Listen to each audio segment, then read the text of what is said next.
आज छिंदवाड़ा के पूरे नेता वही काम करने लगे जो बीजेपी कर रही थी।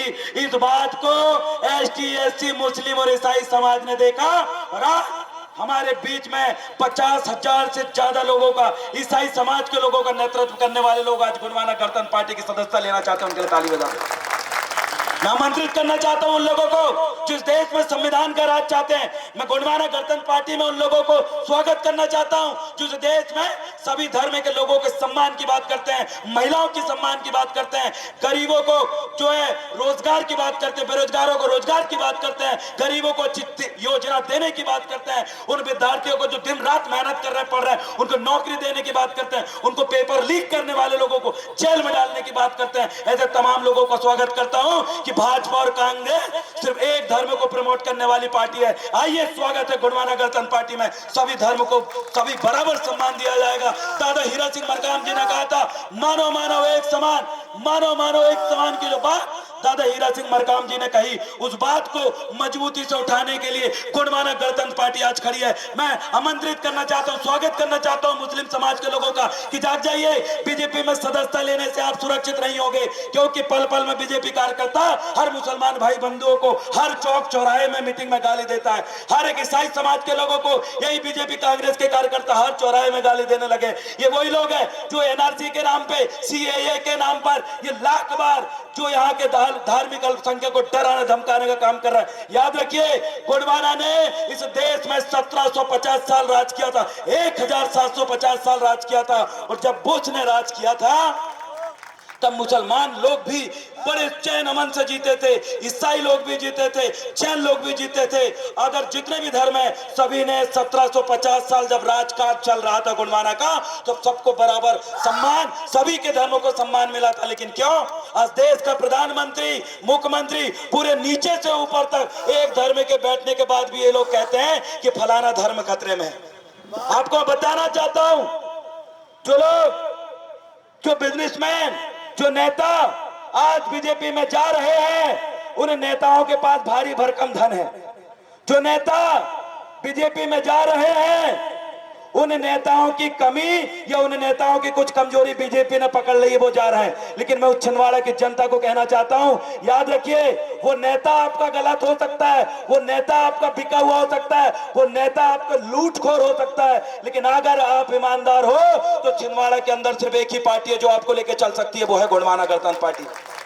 और जी हाँ, गोंडवाना गणतंत्र पार्टी इस बार मुझे जो जिम्मेदारी दी हुई है लोकसभा प्रत्याशी की, मैं पूरे ईमानदारी से और मेहनत से इस बात की आपको गारंटी देना चाहता हूं कि हर वर्ग के लोगों का अगर आशीर्वाद मुझे मिला, हर एक धर्म को मानने वाले लोगों का अगर आशीर्वाद मुझे मिला, तो छिंदवाड़ा के अंदर संविधान का राज होगा, गुंडा मवालियों का नहीं। छिंदवाड़ा के अंदर हर गरीब किसान का राज होगा, ये पार्टी के बैनर तले बैठे भूमाफियों का नहीं। अगर आप हमें वोट देते हो, हमें जिताते हो, तो हर एक स्कूलों को हम चेक करेंगे और आने वाले समय में पूरी गोंडवाना गणतंत्र पार्टी आवाज उठाएगी कि स्कूलों की हालत सुधारने के लिए विधायक का बच्चा, प्रधानमंत्री का बच्चा, कलेक्टर का बच्चा भी वही सरकारी स्कूल में बैठ के पढ़ेगा जिस सरकारी स्कूल में बड़ी मजदूरी करने वाले का बच्चा पढ़ता है। तब जाके शिक्षा में स्वतंत्रता आएगी, समानता आएगी। आपकी शिक्षा व्यवस्था नहीं सुधरने वाली, ये गोंडवाना गणतंत्र पार्टी सुधार सकती है। अस्पताल में क्या हाल है देखिए, अरे ये देखिए, सिंगोड़ी के अंदर एक महिला प्रेग्नेंट थी, वो गई, उसका बच्चा भी खत्म हो गया, वो भी खत्म हो गया। लापरवाही डॉक्टर की थी। क्या कर रहे थे आज छिंदवाड़ा मॉडल वाले कमलनाथ जी?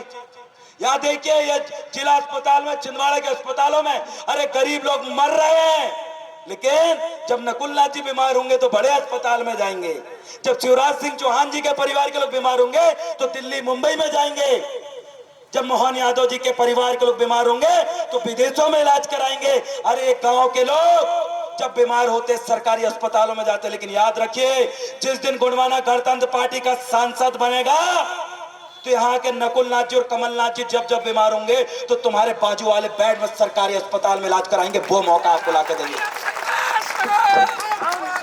बाहर से आए हुए लोग छिंदवाड़ा के अंदर 45 साल से राज कर रहे हैं और यही छिंदवाड़ा में पैदा होने वाले वो मौलवी उनकी गुलामी कर रहे हैं। और आज गुलामी की हकीकत और उस पोल को आपने खोल दिया। और आज दीपक सक्सेना जी जैसे वफादार नेता जो कमलनाथ जी के थे, उनने भी कांग्रेस छोड़ दी। ये सबूत है उन जनता का कि इतने 45 साल से सिर्फ लूटने का काम उन्होंने किया है।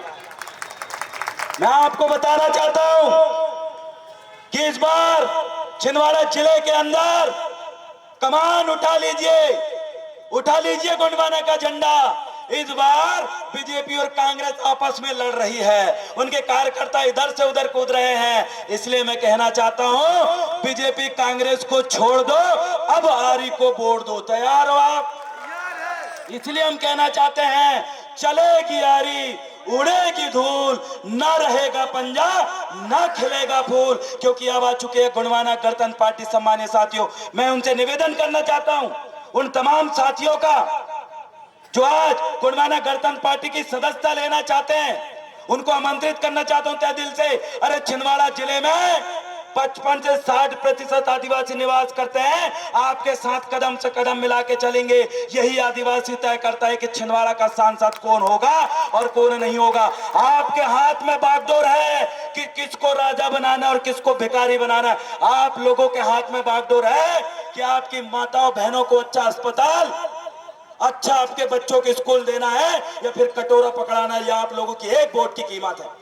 लाडली बहना दे देंगे, राशन दे देंगे, जूते चप्पल दे देंगे, साड़ी दे देंगे, मट्टी तेल दे देंगे, ढोलक मंजीरा सब कुछ दे देंगे। किस लिए? एक वोट के लिए। किसके लिए?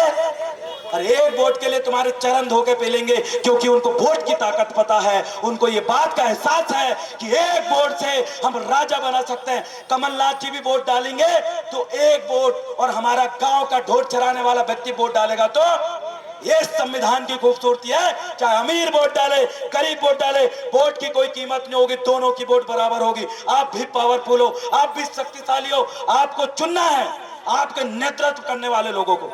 क्योंकि याद रखिए, बैलगाड़ी की अगर आपके हाथ में नाथ है, अगर आपका व्यक्ति बीमार है तो आप हॉस्पिटल तक पहुंच जाओगे। और उसी बैलगाड़ी में बीमार आपके परिवार का है और नाथ किसी दूसरे के हाथ में है तो बाजू वाले दारू भट्टी में लेकर जाओगे।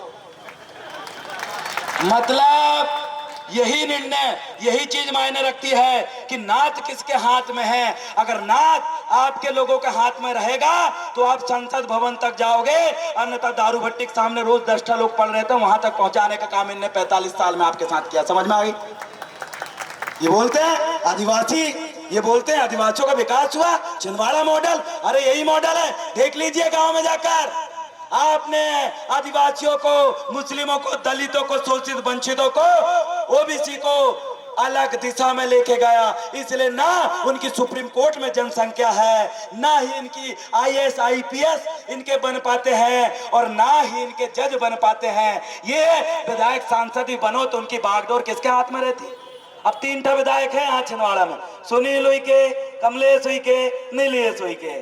अब मेरे को बताओ, तुम्हारा सिवनी में एक आदिवासी की चमड़ी उधेड़ रहे थे, तब तीनों उइके ने बोले का, सड़क में उतरे का। जब तुम्हारे आदिवासी भाई का नंगे लटकाक है, वो कौन बजरंग दल वाले बड़ा बड़ मार रहे थे बैतूल में, तीनों विधायक गए का, बोले क्या? काहे नहीं बोल रहे? काशिक नाथ को क्या हाथ में है? को क्या हाथ में है? बस इन आदिवासियों की जो नाथ है कमलनाथ के हाथ में है। इसलिए कमलनाथ इनको कहां पहुंचाते हैं? कहां? चैदगढ़ा जाओ मजदूरी करने, नरसिंहपुर जाओ, भूरसावल काम करने जाओ, इधर फलाना भोपाल काम करने। तुम्हारी नाथ उनके हाथ में। इसलिए तुम्हारे लड़के की एक दुकान बता दे, मन कोई लिखो कोई आदिवासी दुकान देखो, एक बार मुंडी पलटक देख लो। जब मानसरोवर में एक दुकान है क्या तुम्हारी? काशिक तुम्हारी नाथ ऐते नहीं है, ऐते है। याद रखना, यहाँ के आदिवासी दलित, आदिवासी मुस्लिम पिछड़ो, आप लोगों की नाथ उधर केंद्र में भी बैठी मोदी सरकार किधर कर रही है? शिक्षा रोजगार तरफ कर रही है का? नहीं। स्वास्थ्य सुविधाएं तरफ कर रही है का? नहीं कर रही है। तो कहता कर रही है ना, धर्म, फलाना मंदिर, फलाना ठिकाना, एनआरसी, बाहर के लोगों को लाएंगे। अरे यहीं के लोगों को तो ठीक कर लो पहले। बाहर के लोग तुम्हारी नाथ को इधर घुमा दिए। तुमको जरूरत है पानी की और तुमको दिया जा रहा है दारू। और बोलते हैं इसे प्याज बुझा। और तुम प्याज तो बुझाते हो, साथ में अपने परिवार के सुख और दुख को भी बुझाने का काम करते हो। गलत लोगों के हाथ में नाथ है, समझ जाइए। अभी भी नहीं समझोगे तो तुमको भटकाने का काम ये कर रहे हैं। मैं स्वागत अभिनंदन करना चाहता हूं आज हमारे बीच में सदस्यता लेने वाले और जो लोग